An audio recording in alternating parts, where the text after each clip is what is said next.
Господине Кимовски, ако овие резултати кои се постигнаа во првиот круг на тие советнички листи на партиите се пресликаат на парламентарни избори, тогаш ВМРО би тежал некаде 45 до 50 пратеници, СДС некаде 33 до 35 пратеници. Значи тоа бил соодносот. Да. Значи има сосема друг тренд за овие 9 месеца во однос на она што се случуваше на 1 јуни минатата година.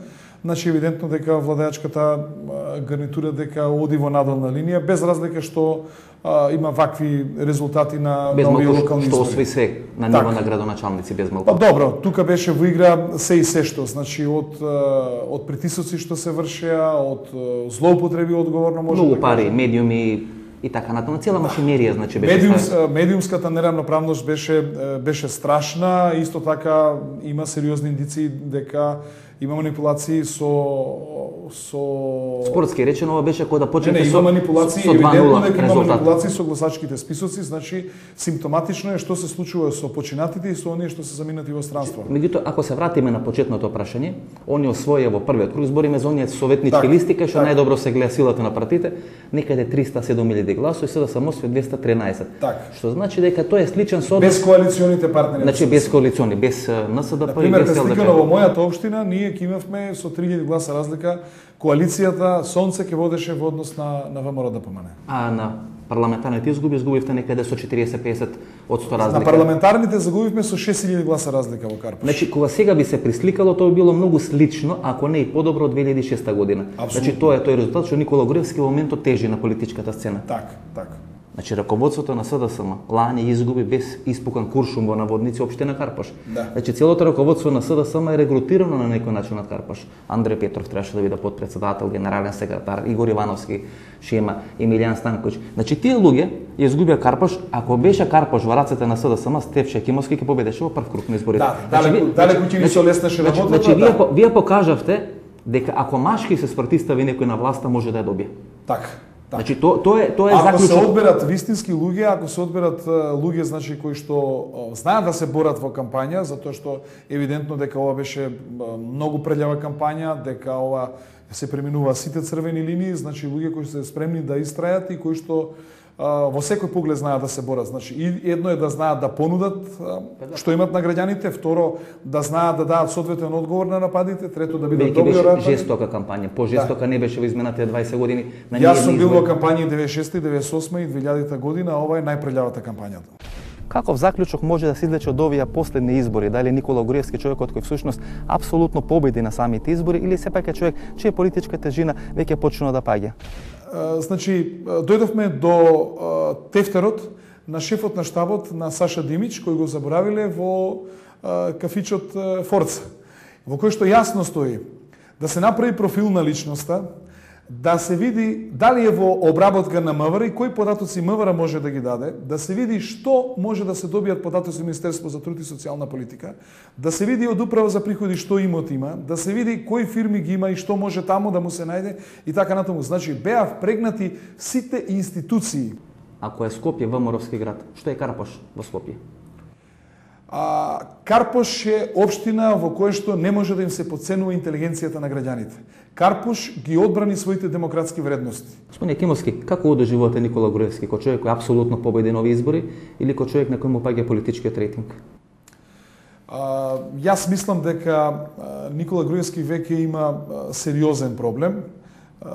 Тој сериозен проблем се изразува кај него во еден, како да кажам, лош психички профил. Мислам дека човекот веќе не е подготвен да загуби, дека е влезен во страшен филм. Јас ќе ви дам само неколку примери. Имаше места каде што евидентно дека во Карпош ќе загубеа. Сите рейтинг листи во изминатиот период кажуваат дупло водство во Карпош. Исто беше и во Велес и така. Дури одредени рейтинг листи говори дека ако Стефче Кимовски беше кандидат за градоначалник на Скопје, ќе беше друга ситуација. Ќе беше друга ситуација. Мислам, тие рейтинг значи, листи гледале да кажам, не знам зошто му треба таква доминација на Груевски освен да си го задоволи егот. Значи волкот влегува во трло не за да се наеде, туку за да коле. Значи овде беше само битка, да се освои што е можно повеќе градови без разлика на цената која што ја плаќа демократијата во Македонија. Може би да се подготви за опозиција. Бидејќи ваков тренд како што има ВМРО ДПМН, прво тешко мислам дека ќе оди сега веќе на предвремени избори. Тоа значи да забораваме. Резултатот негов не му дава гаранција дека на тие предвремени избори може да освои повеќе од 50 мандати максимално. Што значи дека човекот веќе се спрема за опозиција и да падне ВМРО од гласом ќе има градоначалници барем во едно 10-15 големи општини од кои ќе може нормално да живее. Јас мислам дека се две прашања во игра. Мислам прво е неговото его, да се представи дека во ВМРО ДПМН никој такви порази не му нанел на Социјалдемократскиот сојуз, и второ, ова што го викате вие, дека се подготвува за евентуална опозиција, затоа што и дури сметам дека ако осети дека треба да паѓа, дека дури ќе ги промени законите за финансирање на локалната самоуправа за да може таму да се стационираат. Кого победивте во Карпош? Димич или Никола Груевски? Не, Димич беше воштана фигура, гледате тој дека уста не отвори освен напишани пресуди. Една воштана победи за во Карпош е поразен Никола Груевски, тука нема дилема. Значи и Никола Груевски и неговите тајни служби и медиумите му се поразени и она што купува гласови на гласачки места, значи имавме информации дека во делот на Нерези се купуваат така натаму, и она што е се сомнително во врска со личните карти на лица кои што се заминати во странство и што се починати, значи целата таа концепција нивна е поразена заедно со Груевски. Кој може повеќе да ги наруши тие односи помеѓу коалиционите партнери ДУИ ВМРО ДПМН? Дали тоа можниот пораз на ДУИ во Тетово или можните случувања што беа во Струга во вториот круг на локалните избори? Господине Ѓоргиев, што мислите дека може повеќе да ги скара ДУИ ВМРО, ако воопшто ги скара, состојбата во Тетово или во Струга? Мислам дека и двете може да ги скарат. Двете има потенцијал. На краток рок Тетово има поголем потенцијал да ги скара и веќе гледаме дека има николци во таа караница, бидејќи очекуваа дека реално ќе подржи ДПМН, но Струга на подолг рок, почитувајќи го... Бидејќи се политиката на Груевски Струга се направи да се гласа етнички. Значи, ако е нешто пораз на Македонија, на овие избори 2, 3, 5 години, во Струга се гласа етнички. Струга е многу символична и заради територијалната организација, и заради тој етнички момент, и заради тепачките кои што беа во целиот овој период. Струга е многу символична и е многу важна за ДУИ да ја победи. Тоа што го изгуби Кичево после они добија Дебар, евентуално Чаир, тоа може да им се рачунат како одредени големи градови. Не, тоа не може да им се рачуна како. Меѓутоа ги изгубија големите, тоа се гостивари. Тоа им беа фиксови, тоа не изгубија гостивари и Тетово. Изгубија гостива кои што го однапред се предадоа бидејќи Руфи Османи беше премногу силен кандидат, го изгубија Тетово што беше неочекувано и тоа е првиот скандал на краток рок што може да избие помеѓу ВМРО и ДУИ. И му ги засилија позициите низет Меджити. И му ги засилија во релативни рамки, поразени се командантите, доаѓа на сцена Скопското лоби или Скопското крило. Скопското крило беше претходно силно. Тоа очекуваше во прв круг да добие, но заради математиките и големата изненадост не доби. Изведнаш Меджити беше силен и претходно и тој покажуваше на некој начин заби во визави Ахмети. Имаше во партијата и околу тие прегласувања кои ќе бидат министри и првите критики на политиката на Ахмети токму од тука доаѓа ако го абстрахираме да речеме Џевата Деми и така натаму. Значи Скопското крило секогаш покажуваше одредена. Так и со право бидејќи било силно. Јас мислам дека може да се очекува во одредена евентуална реконструкција на владата во следниот период, Скопското крило уште повеќе да има можност да поставува министри своји. Добро, ако веќе го преформулираме прашањето, што мислите која е најголема закана на еден среден рок за Али Ахмети? Руфи Османи, Имер Селмани, Мендух Тачи, Никола Груевски или во внатрешните редови Изет Меджити? Мендух Тачи мислам дека ќе меша во чорбата. Тој преживеа политички со Тетово.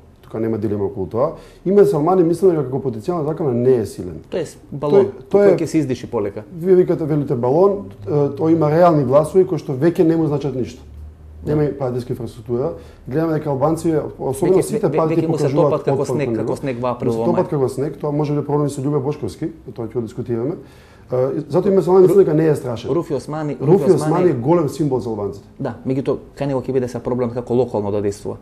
Пошто Руфи Османи нит кампањата не ја делуваше и не ја правеше локално. Он се спрема за одредени избори со Али Ахмети. Дали ќе може физички, финансиски секако да издржи. Јас мислам дека Руфи Османи можеби ќе биде во позиција се договара со Ахмети. Ако се сеќавате или ако знаете, тие били цимери некогаш на Косово, во иста соба. На крајот на криштата два пати Али Ахмети него му нуди да биде министер во некоја од владите. Два пати му нуди Али Ахмети. Руфи Османи е голем символ за албанците, значи интелигентен, професор, млад, и за едноставните гостите што се случува и мислам дека потенцијалот значи два символи имаме кај албанците, Али Ахмети и Руфи Османи отприлика во моментот. Али Ахмети е голем символ кој што иако се троши, гледаме ние со легитимитетот што паѓа на ДУИ, особено на овие избори, гледаме дека тоа не е вечен символ, значи се троши таа аура